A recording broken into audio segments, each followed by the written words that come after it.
মাশাল্লাহ মাশাল্লাহ, দেখেন আমার গাছে লেবু ধরেছে। এই লেবু গাছটা 4 বছর আগে লাগিয়েছিলাম। তো এটা 12 মাসই লেবু ছিল।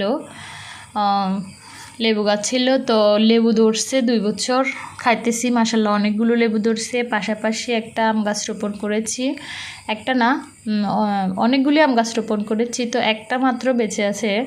এটাতে আম ধরেছে, গত বছরও ধরেছে, এই বছর আরেকটু বেশি ধরেছে।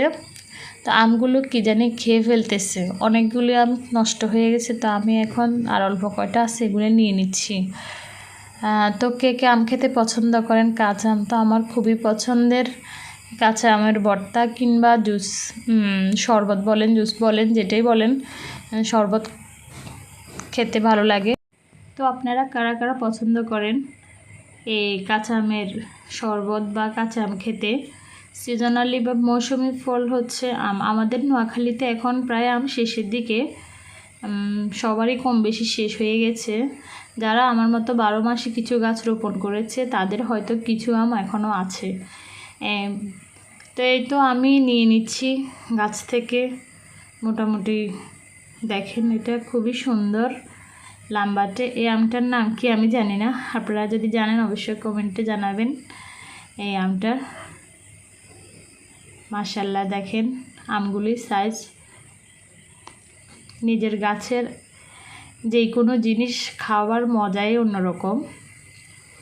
এটা আসলে যারা গাছ রোপণ করে ওই গাছের ফল নিজে হাত দিয়ে চিড়ে নিয়ে খায়, ওরাই বুঝবে, বলে বোঝানো যাবে না। অনুভূতিটা আসলে অন্যরকম। তো এই তো আরও একটা আম এখান দিয়ে রয়েছে, আমি নিয়ে নিচ্ছি।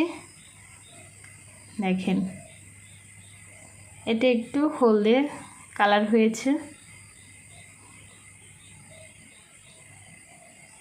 আরও একটা রয়েছে উপরে, এটা একটু হলদে কালার। আমগুলি খেতে 4-5টার মতো নিয়ে খেয়েছি। তো আমগুলোতে একদম টক নাই, অন্যরকম একটা টেস্ট, মচমচে কেমন জানি অন্যরকম। আমি তো অনেক আম খেয়েছি, সবাই দিয়েছে বা আদার্স আরও অনেক গাছের আম খেয়েছি, কিন্তু এই গাছের আমটা একটু ভিন্ন আমার কাছে মনে হয়। পাকা কাঁচা খেতেই মজা লাগে। তো ভিডিওটি কার কার ভালো লাগলো অবশ্যই কমেন্টে জানাবেন।